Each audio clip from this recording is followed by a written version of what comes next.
Puro Good morning, pakit. sir. Good morning, classmates. Curriculum evaluation. This module is all about curriculum evaluation in the context of its definition and the role of the teacher as an evaluator. It will present the ways of evaluating the curriculum as written, planned, or implemented. A component of curriculum development that responds to public accountability. It establishes the merit and worth of a curriculum. Merit refers to the value or worth. Test results will only be used as one of the pieces of evidence of evaluation. In the end, the purpose of evaluation is to improve, not to prove. Premise on the concept of alignment or planned, written, and implemented curriculum, it attempts to answer the following. Do planned courses, program, activities as written and implemented produce desired outcomes?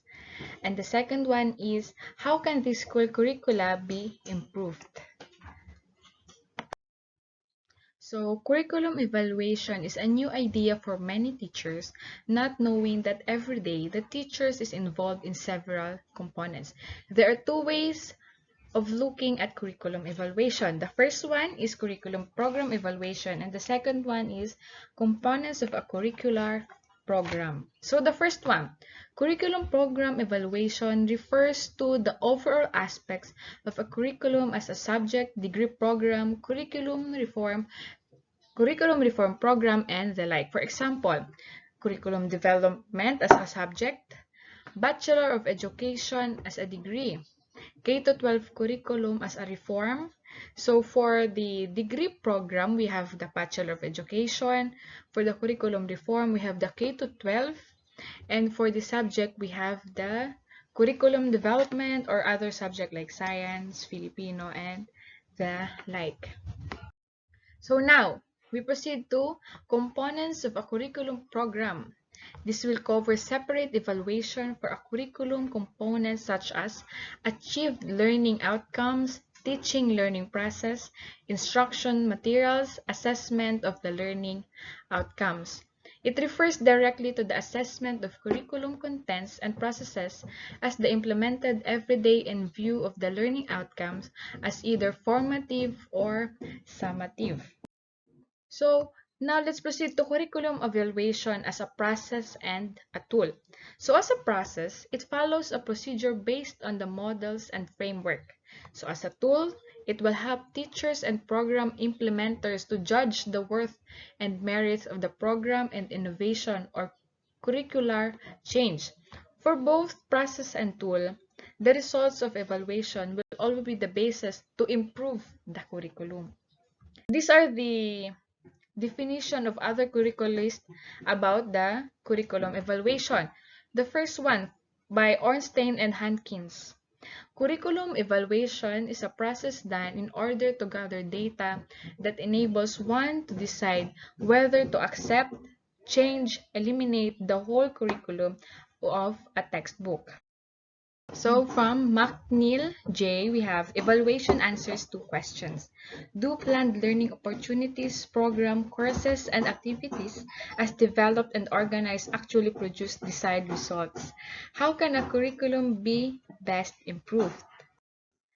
For Gay L, evaluation is to identify the weaknesses and strengths as well as problems encountered in the implementation to improve the curriculum development.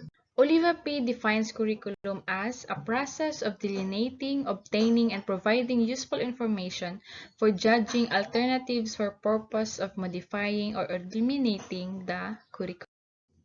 So we have 4 reasons for curriculum evaluation: need of assessment, monitoring, terminal assessment, basis for decision making. The first one, we have need of assessment. It is to identify the strengths and weaknesses of the curriculum. The second one, monitoring. In the middle of the curriculum development, it will tell if the designed or implemented curriculum can produce or producing the desired result of the curriculum. So the next one, the third one, we have the terminal assessment. It will provide whether the results have equaled or exceeded the standards. If it equaled or exceeded the standard, then it is labeled as a success. Next, basis for decision making. The last one. It provides information necessary for teachers, school managers, curriculum specialists for policy recommendation that will enhance the achieved learning outcomes. So we have 5 curriculum evaluation models. The first one is Bradley Effectiveness Model. In 1985, L.H. Bradley wrote a handbook on curriculum leadership and development. It provides indicators that can help measure the effectiveness of a developed or written curriculum. The first thing you should do is identify what curriculum will you evaluate. It's either elementary science curriculum, secondary mathematics curriculum, field study curriculum, or teacher education curriculum. So we have here the table for Bradley's effectiveness model for the curriculum development indicators. We have 8 indicators. So the first one, we have vertical curriculum continuity. Second one, horizontal curriculum continuity. The third one, we have instruction based on curriculum. Fourth, we have board involvement. Fifth, long-range planning. Sixth, we have positive human relations. Seventh, theory into practice. And last one, eighth, we have planned change.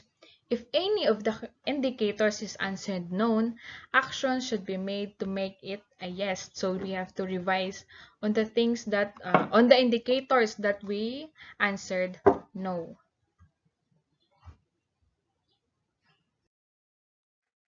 The second curriculum evaluation model is Tyler Objective-Centered Model by Ralph Tyler. As Ralph Tyler is known to be the father of evaluation, his model is one of the best-known models for curriculum development. This model is also known for its special attention it gives to the planning phases. He also has a monograph entitled Basic Principles of Curriculum and Instructions. We have here a table showing Tyler's model. It composed of curriculum elements and processes which are identified in curriculum evaluation. Using all these steps to evaluate the curriculum is very helpful, and if you obtained all yes answer, it means you passed the curriculum standards. This model of curriculum evaluation is relatively easy to understand, which many teachers can easily follow. The next curriculum evaluation model is Daniel Staffelbeam's Context Input Process Product Model, also known as CIPP. The CIPP model of curriculum evaluation was a product of the Phi Delta Kappa Committee chaired by Daniel Staffelbeam. This model emphasized that the result of evaluation should provide data for decision-making. These are the 4 stages of program operation. The first one is context evaluation.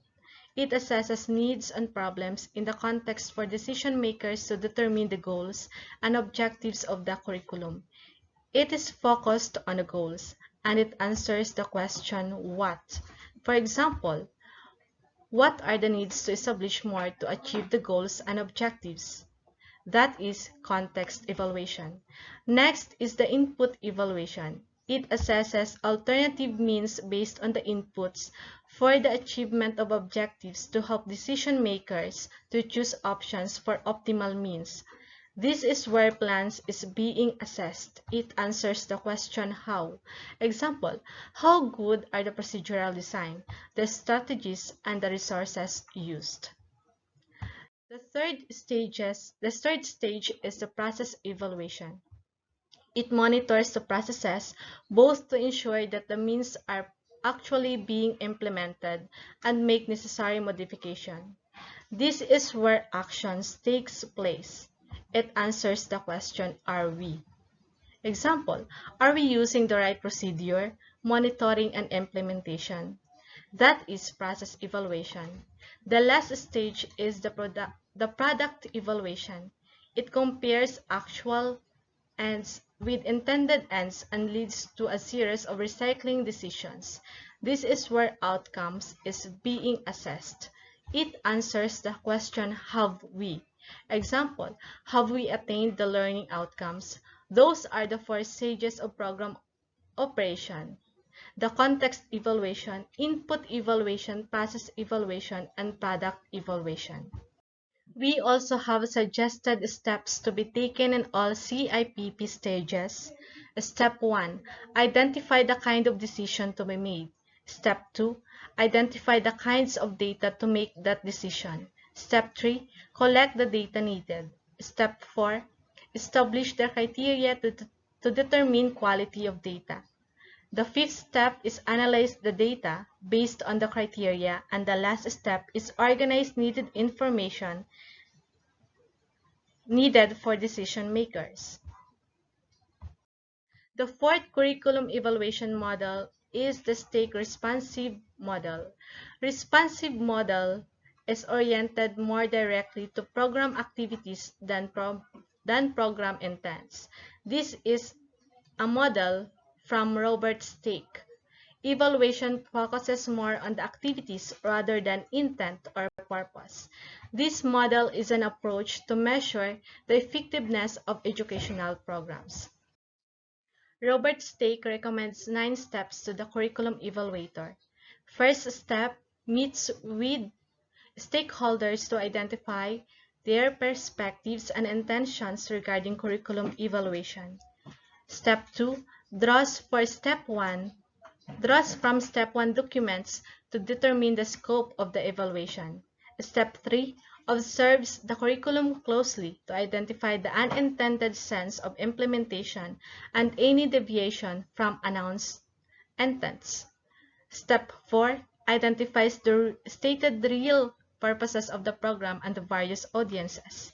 Step 5, identifies the problems of the curriculum evaluation at hand and identifies an evaluation design with needed data. Step 6, selects the means needed to collect data or information.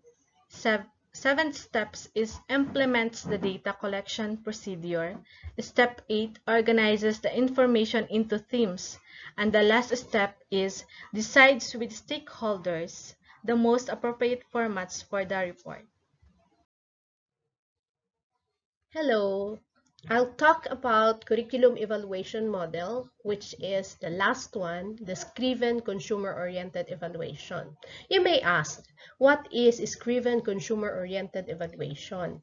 The consumer-oriented approach to evaluation is the evaluation advocated by evaluation expert and philosopher. Who is this philosopher and expert? He is Michael Scriven.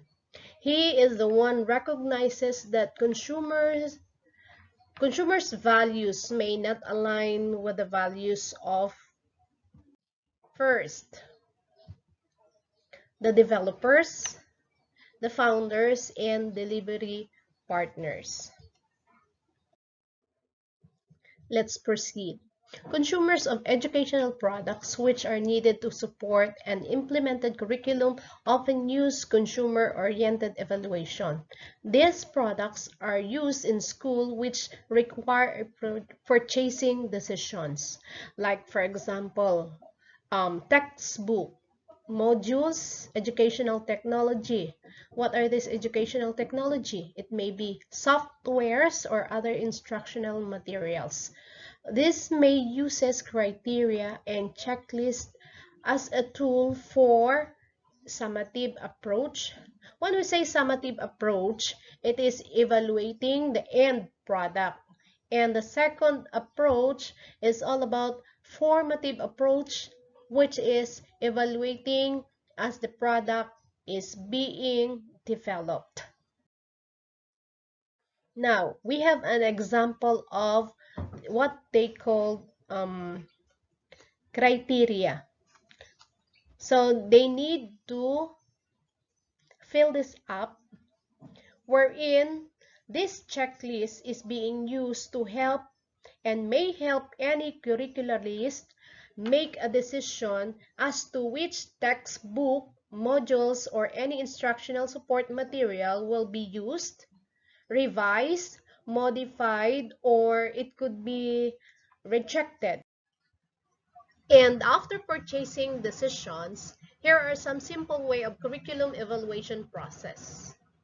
First, does the curriculum emphasize learning outcomes? Second, does the implemented curriculum requires less demands? Third, can this curriculum be applied to any particular levels? For example, kindergarten, elementary, secondary, or tertiary levels. Number 4, can the curriculum aspect be assessed as written, taught, supported, tested, and learned? Number 5, does the curriculum included formative assessment? Number 6, does the curriculum include summative assessment? 7, does the curriculum provide quantitative methods of assessment? Number 8, does the curriculum provide for qualitative methods of assessment? Number 9, can the curriculum provide the data needed for decision making? And last, are the findings of evaluation available to stakeholders? So these are those simple ways of curriculum evaluation process. Okay, planning, designing, and implementing, these are all less useful unless there is an evaluation. And before you can conduct evaluation, there is what we call steps. So here are some steps in conducting a curriculum evaluation. This may be a big help. The first step, identifying primary audience. What to consider in identifying this audience? The curriculum program sponsors, managers and administrators, school heads, participants. Who are these participants? These probably teachers and students. Content specialists, other stakeholders. Second steps to consider, identifying critical issues or problems. And what to consider in identifying problems? The outcome. What will be the outcome? So these are those expected outcomes, the desired, intended. Process. So when we say process, you should have implementation. Resources. And the third steps, identifying data source. Where? And we need to identify what are the sources. So first, to identify people. Who are these people? Teachers, students, parents, curriculum developers, or there are those existing documents, available records, and evaluation studies. Number 4 step, identifying techniques for collecting data. So we need to identify what are to collect and what data are we going to collect. What to consider? Standardized tests, informal tests, samples of students' work, interviews, participants' observations, checklists, and anecdotal records. Number 5, identifying established standards and criteria. So standards previously set by agency. And what are those agency mentioned? The DepEd, the CHED, professional organizations. Number 6. This number 6 steps is to identify techniques in data analysis. What to consider?